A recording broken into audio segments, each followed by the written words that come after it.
Nossa viagem pelos céus do Brasil começou mal. Visibilidade 1.000 metros, névoa úmida. Era uma sexta-feira de manhã, início de julho, mês de férias, e uma forte névoa fecha o aeroporto Santos Dumont, no Rio. Este avião ia pousar, mas arremeteu. Desistiu por falta de visibilidade. Os aviões que se aproximam do aeroporto e não conseguem encontrar esse aeroporto vão ter que subir novamente e entrar numa nova fila. Isso satura o controle de tráfego aéreo, faz com que o número de aviões no espaço cresça muito. E provoque congestionamento no ar, atrasos e cancelamentos de voos no solo, além de irritar os passageiros, em terra e no céu.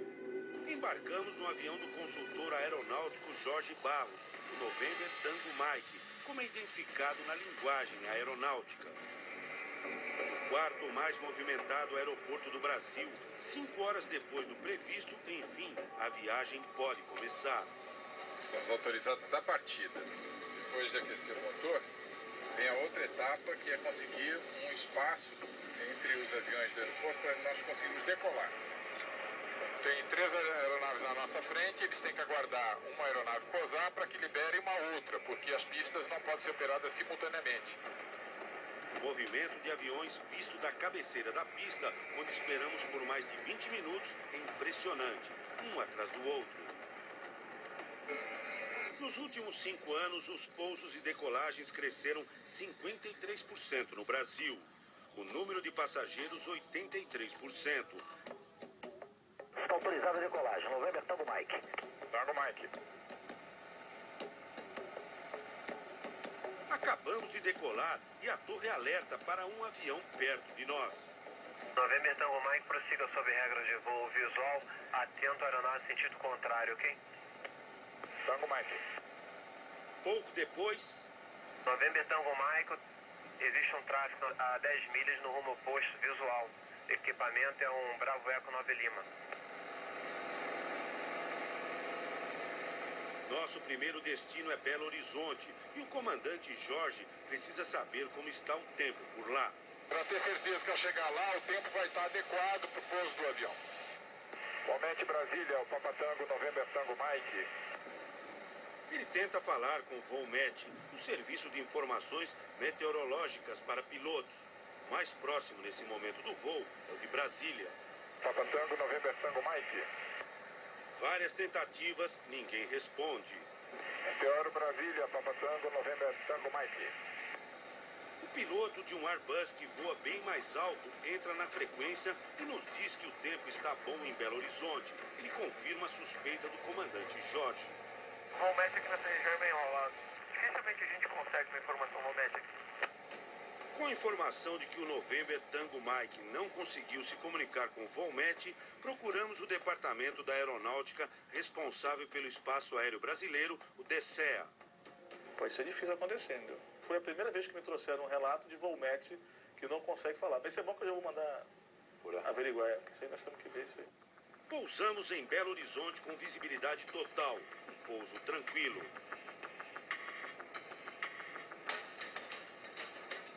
Mas já no trecho seguinte, um susto.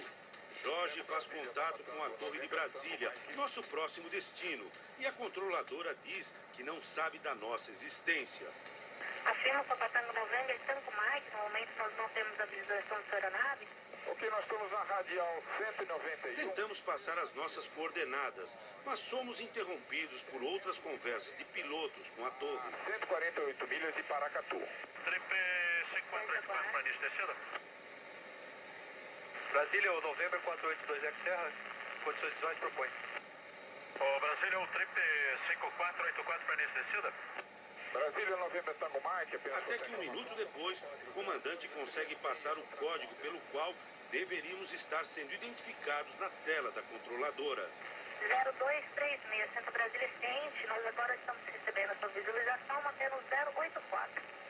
Imagina se nessa situação nós tivéssemos uma emergência a bordo e eu colocasse no transponder o código de emergência.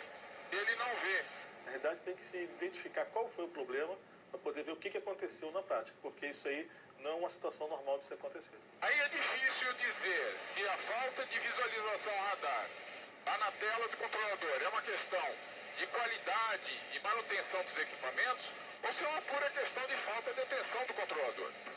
A falta de atenção de controladores é apontada como uma das causas de uma das piores tragédias da aviação brasileira, o choque entre um jato Legacy 600 e um Boeing da Gol em pleno ar. O escritor Ivan Santana, que já lançou 3 livros sobre desastres aéreos, pesquisou o caso. A colisão do Gol contra o Legacy foi causada por negligência e imperícia, tanto dos 2 pilotos do Legacy, como por negligência e imperícia dos controladores da Torre de Brasília. Em 2006, ao decolar em São José dos Campos, o Legacy recebeu autorização do controle para voar no nível 370, até o destino final, Manaus. Foi a primeira falha.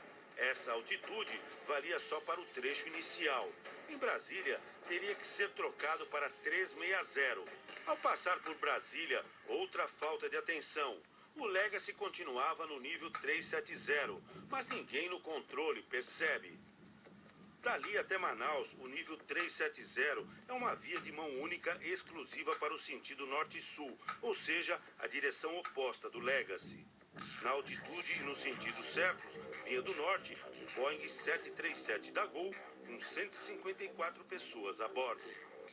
O Fantástico conversou com um dos controladores responsáveis por acompanhar o Legacy e o Boeing na tela, que deveria ter alertado os pilotos sobre a altitude correta.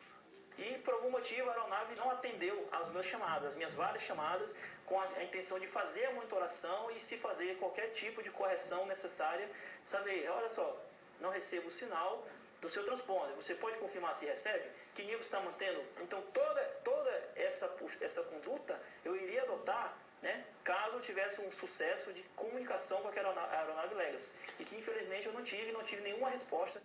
Nos Estados Unidos, encontramos um dos pilotos do Legacy, Joseph Lepore, condenado no Brasil pelo acidente.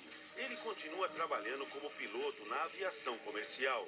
Lepore não quis falar com a equipe do Fantástico. I have nothing. Thank you. Lucivando também foi condenado, mas continua no controle aéreo. O controlador e os pilotos americanos recorrem na justiça. Mas o que o controlador Lucivando e seus colegas fizeram ou deixaram de fazer nesse caso não teria consequência trágica que teve se o TCAS tivesse funcionado. Todo avião comercial executivo tem um sistema anticolisão chamado TCAS. Aqui nesse simulador a gente vai mostrar como ele funciona. O TCAS avisa quando 2 aviões voam, um em direção ao outro, em rota de colisão. Comandante, cerca de 40 segundos antes de uma possível colisão, o que acontece aqui na cabine? Esse avião que está aqui representado por um losango vazado, ele vai ficar cheio em amarelo. Olha lá. Ele fica em amarelo e dá o aviso sonoro de tráfego. E se os 2 aviões não mudarem de rumo? A 20 segundos da possível colisão, ele vai ficar vermelho e vai nos pedir uma manobra evasiva. Se os 2 aviões estão em velocidade de cruzeiro, em torno de 900 km por hora, 20 segundos antes significa 5 km de distância. Parece muito, mas é pouco no céu. Climb, ele nos pediu para subir. Climb não. Um avião recebe a indicação de subir e o outro de descer, sempre. Mas naquela tarde de 2006, o TCAS não funcionou. 1 hora antes, um dos pilotos do Legacy tinha desligado sem perceber o transponder, o equipamento que emite dados do voo para o controle em terra e para outros aviões. Se o transponder estiver desligado, o avião fica invisível para o TCAS. Os pilotos dos 2 aviões foram surpreendidos com um solavanco e um som seco de batida. O Legacy perdeu a ponta de uma das asas. O Boeing ficou sem 1/3 da asa esquerda e logo caiu. As 154 pessoas a bordo do voo da Gol morreram na hora. O Legacy pousou numa pista pequena 25 minutos depois da colisão. O TCAS devia ser usado como o último recurso, o último instrumento em caso de uma colisão aérea. Mas hoje no Brasil, com a economia aquecida e muitos aviões no ar, o que era para ser raro, aparentemente deixou de ser. Nós temos 24 relatórios que nos chegaram recentemente de incidentes considerados de médios para graves, sendo que 80% deles, o TCAS que é o anticolisão que salvou essa quase colisão. Estava efetuando coordenações quando observei o alerta anticolisão. Quando retornei para a mesa do supervisor, as duas aeronaves realizaram manobra TICAS. Pilotos informaram a manobra determinada pelo TICAS. Esses incidentes aconteceram entre novembro do ano passado e março deste ano, em apenas um dos 4 SINDACTAs, os Centros de Controle Aéreo. Por ser apenas de um SINDACTA, num período pequeno, pode ser considerado grave. É um resumo de falhas que vai culminar com o acionamento do TICAS. Quando ele é utilizado é porque a colisão